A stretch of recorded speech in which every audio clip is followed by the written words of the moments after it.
මහනුවරට නම හැදෙන්න හාවෙකුත් සම්බන්ධ වුණා කිව්වොත් ඔබ දන්නවද යාළුවනේ? ඔයාලා දන්නවද ලංකාවේ අන්තිම රාජධානිය වුණු අපේ උඩරට අගනුවර මහනුවර නම හැදුන විදිහ? මේකට මහනුවර කියන්න කලින් පැරණිම නම වුණේ සෙංකඩ ගලපුර. ඒ නම හැදුණු හැටි ගැන එක කතාවක් තමයි මේ ප්‍රදේශයේ ගල්ලෙනක සෙංකඩ නම් බ්‍රාහ්මණෙක් වාසය කරපු නිසා සෙංකඩ ගලපුර වුණා කියන එක.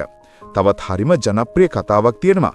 වික්‍රමබාහු රජතුමා නගරය හදන්න තැනක් හොයද්දී පුදුම සිදුවීමක් දකිනවා. ඒ තමයි හාවෙක් සෙංගල ආපහු හරිලා Tamanව දඩයම් චරන්න ආපු නරියෙක්ව එලවා දමනවා. මේක මහා ජය භූමියක් කියලා සලකලා සෙංගලපුරය නමින් නගරය පිහිටවුවා කියලාත් කියවෙනවා. ඉතින් සෙංකඩ ගලපුර හරි සෙංගලපුර හරි පස්සේ කාලෙක මේක සිංහලේ රාජධානී ප්‍රධානතම මහා නගරය බවට පත් වුණා. අන්න ඒ මහා නගරය කියනක තමයි මහනුවර වුණේ. කන්ද උඩරට කියන නම ඉංග්‍රීසින්ට කැන්ඩි විදිහට උච්චාරණය වුණා.